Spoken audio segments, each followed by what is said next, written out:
Shalom para pemirsa sekalian. Shalom.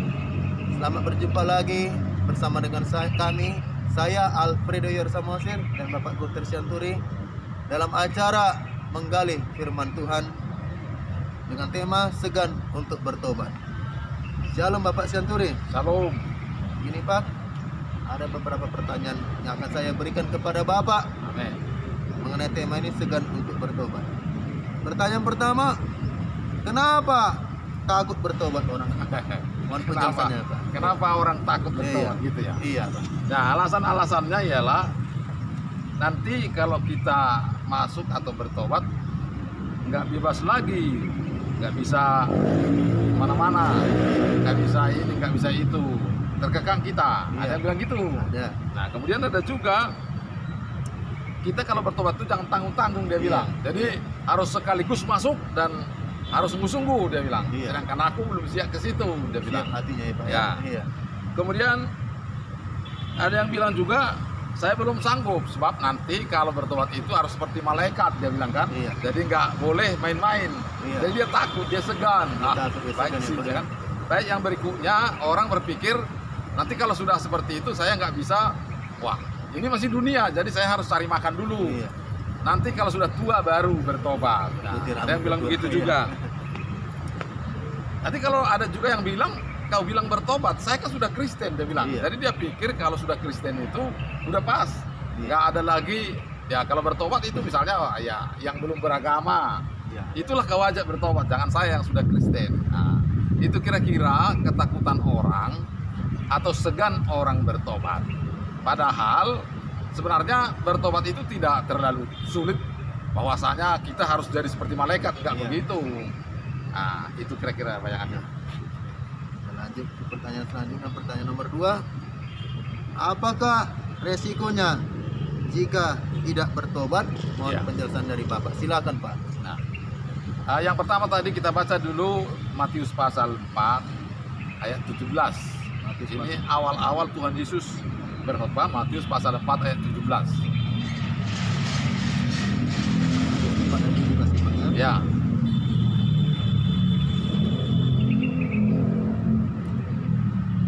Sejak waktu itulah Yesus memberitakan, bertobatlah sebab kerajaan sorga sudah dekat. Nah, disuruh agar kita bertobat karena kerajaan surga sudah dekat. Amin. Nah, memang kalau belum datang kerajaan surga, belum mau kiamat, orang masih bisa berkata, ya nantilah, tunggu. Kita sekarang enak-enak dulu. Tapi kata Tuhan Yesus, kerajaan surga itu sudah dekat atau tidak tahu kapan. Iya. Seperti pencuri datangnya. Jadi kalau sekarang kita tidak bertobat, kalau nanti malam Tuhan Yesus datang, wah itu celakalah. Jadi bertobat itu adalah antisipasi kedatangan Tuhan Yesus. Entah besok, entah kapan dia datang, kita Iya. sudah siap. Iya. Amin. Nah, kemudian risiko apa lagi yang harus kita jaga supaya kita jangan celaka? Tidak mau bertobat atau terus berbuat jahat. Jadi kalau tidak mau bertobat itu kan berarti terus berbuat jahat atau tidak dekat pada Tuhan atau jauh dari Tuhan. Mari baca dulu Roma 2 ayat 7 dan 9. Roma pasal 2 ayat 7 sampai 9. Pasal 2. Ayat 7 sampai 9. Firman Tuhan yaitu hidup kekal kepada mereka yang dengan tekun berbuat baik, mencari kemuliaan, kehormatan, dan ketidakbinasaan. Tetapi murka dan geram kepada mereka yang mencari kepentingan sendiri, yang tidak taat kepada kebenaran, melainkan taat kepada kelaliman. Penderitaan dan kesesakan akan menimpa setiap orang yang hidup yang berbuat jahat, pertama-tama orang Yahudi dan juga orang Yunani. Ya, jadi di dunia ini ada penderitaan, ada kesesakan, ada kematian, ada pelanggaran, ada sial, ada malang. Itu akan menimpa orang-orang yang tidak bertobat. Dan setelah itu juga katanya kebinasaan, pemusnahan akan menimpa orang-orang itu, yaitu hidup yang kekal bagi orang yang bertobat, yang Amin. sujud Tuhan, tetapi kemalangan api neraka akan menimpa orang-orang yang tidak mau bertobat. Ya. Jadi Kalau ditanya apa risikonya kalau orang tidak bertobat, ya tadi sudah jelaskan bahwa ada kemalangan terhadap jasmani dan juga terhadap rohani.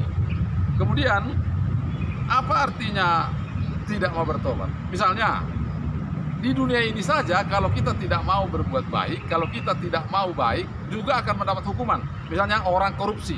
Orang korupsi itu kan ditangkap, lalu masuk penjara. Nah, itu penderitaan. Apalagi begal misalnya, dia membegal kereta, lalu kedapatan dan dimasa orang, babak belur, benjol-benjol. Kemudian apalagi? Kita misalnya menjual narkoba karena kita butuh uang atau kita mau dapat uang banyak, lalu ditangkap, kemudian dihukum mati, lalu ditembak, mati.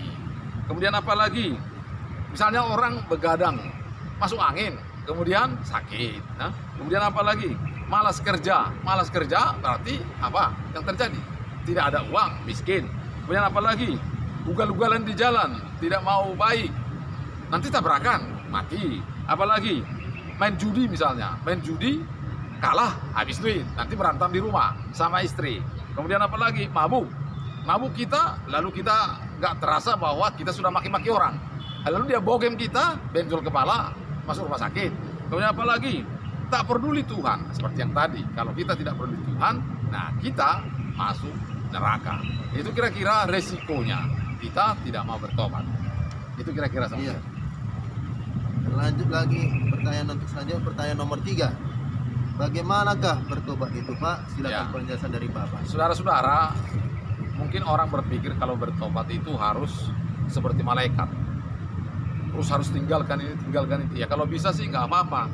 Tapi yang diminta Tuhan pertama adalah hati atau keinginan, tekad. Bagaimana? Apa sebenarnya?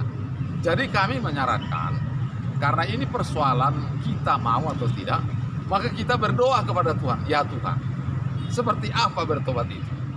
Jadi saran kita, masuklah ke kamar, berdoalah, duduklah tenang dulu. Jangan dulu pikir banyak-banyak, mau apa, mau seperti apa yang harus tinggalkan, jangan. Duduklah tenang, tanyalah Tuhan. Ya Tuhan, seperti apa bertobat itu? Karena kau bilang di Matius pasal 4 ayat 17, bertobatlah karena kerajaan surga sudah dekat. Tanya aja. Ya Tuhan Yesus, seperti apa bertobat itu? Kalau hari ini belum dijawab, besok lagi ulangi lagi. Kalau besok belum dijawab, besoknya lagi ulangi lagi. Sampai dia jelaskan seperti apa bertobat itu. Dan kalau hari ini belum dijawab, kita makin perbaiki lagi dengan sungguh-sungguh lagi, atau berdoa malam hari, atau pada cara kita datang berlutut lagi, sungguh-sungguh datang mencari Tuhan. Nanti akan dia jelaskan. Dan setelah ia jelaskan, kita akan mudah mengerti dari apa yang telah disampaikan tadi. Jadi bertobat itu bukan maksudnya supaya hari ini tinggalkan semua dosa. Tidak seperti itu. Tapi berbaliknya hati kita kepada Tuhan seperti apa. Tidak terus pikir resiko bagaimana kalau nanti begini, jangan. Tapi hari ini cobalah duduk tenang, berdoa, minta kepada Tuhan apa petunjuknya, seperti apa bertobat itu. Nah, kira-kira itulah kira-kira yang kami sampaikan. Terima kasih, Tuhan memberkati. Saudara-saudara sekalian, pesan tadi firman Tuhan, berdoalah dan berjaga-jagalah selalu. Sebab kita tidak tahu kapan Tuhan Yesus itu datang. Akhir kata, kami akan berpisah. Selamat berjumpa untuk minggu depan. Shalom. Sampai Tuhan Yesus jumpa. Kristus memberkati kita Amin. semua. Damai sejahtera. Selamat Natal.